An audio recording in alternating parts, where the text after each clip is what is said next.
మన ఛానల్ చూస్తున్నట్టయితే please like and share subscribe. So బంగాళదుంప ఫ్రై అండి, నా స్టైల్ ఎలా చేయాలనేది చూపిస్తారండి. సో హాఫ్ కేజీ బంగాళదుంపలు తీసుకొని పై తొక్క అంతా ఈ విధంగా తీసుకోవాలండి. నేనైతే బంగాళదుంపలన్నీ ఈ విధంగా పై తొక్క అంతా ఈ విధంగా తీసుకుంటున్నా 1 by 1 అనేది. ఈ విధంగా పై తొక్క అంతా తీసుకొని పక్కన పెట్టుకోవాలి. సో బంగాళదుంపలు అనేది మీడియం సైజులో కట్ చేసుకోవాలండి, మరీ పెద్దవి కాకుండా మరీ చిన్నవి కాకుండా సైజులో కట్ చేసుకోవాలండి. బౌల్ తీసుకొని ఒక గ్లాస్ వాటర్ పోసుకోవాలండి. ఈ బంగాళదుంపలు అనేది కట్ చేసుకున్నాయన్నీ ఆ బౌల్లో వేసుకోవాలి. సో ఈ విధంగా మొత్తం బంగాళదుంపలు అనేది 1 by 1 కట్ చేసుకొని ఈ విధంగా వేసుకొని కన్నా పెట్టుకోవాలి.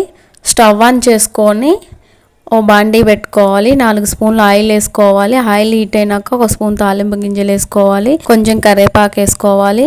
ఒక మీడియం సైజ్ ఆనియన్ తీసుకొని చిన్న పీసెస్ కట్ చేసుకొని ఈ విధంగా వేసుకోవాలి. 1 స్పూన్ వచ్చేసి అల్లం వెల్లుల్లి పేస్ట్ వేసుకొని మొత్తం ఒకసారి బాగా కలిసేలా కలుపుకోవాలి. సో ఆనియన్ అనేది ఫ్రై అయ్యే లోపు నేను బంగాళదుంపలు అనేది వాష్ చేసుకొని పక్కన పెట్టుకున్నా. సో ఈ విధంగా బంగాళదుంపలు వేసుకోవాలి. టేస్ట్కి తగినంత సాల్ట్, 1 స్పూన్ పసుపు వేసుకొని మొత్తం ఒకసారి కలిసేలా కలుపుకోవాలి.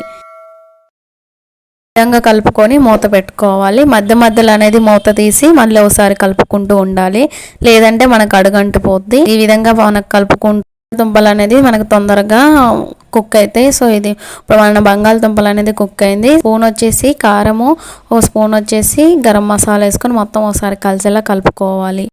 ఈ విధంగా కలుపుకున్నాక కొంచెం అనేది కొబ్బరి పొడి వేసుకోవాలండి. కొబ్బరి పొడి వేయడం వల్ల మనకు బంగాళదుంప ఫ్రై అనేది గ్రేవీ లేకుండా విడివిడిగా పొడి పొడిగా వస్తుంది, ఇంకోటి టేస్ట్ కూడా ఉంటుంది. సో ఫైనల్గా కొంచెం కొత్తిమీర వేసుకోవాలండి. సో మొత్తం ఒకసారి కలిసేలా కలుపుకోవాలి. 2 minutes ఉన్నాక స్టవ్ ఆఫ్ చేసుకోవడమే. సింపుల్గా బంగాళదుంప ఫ్రై రెడీ.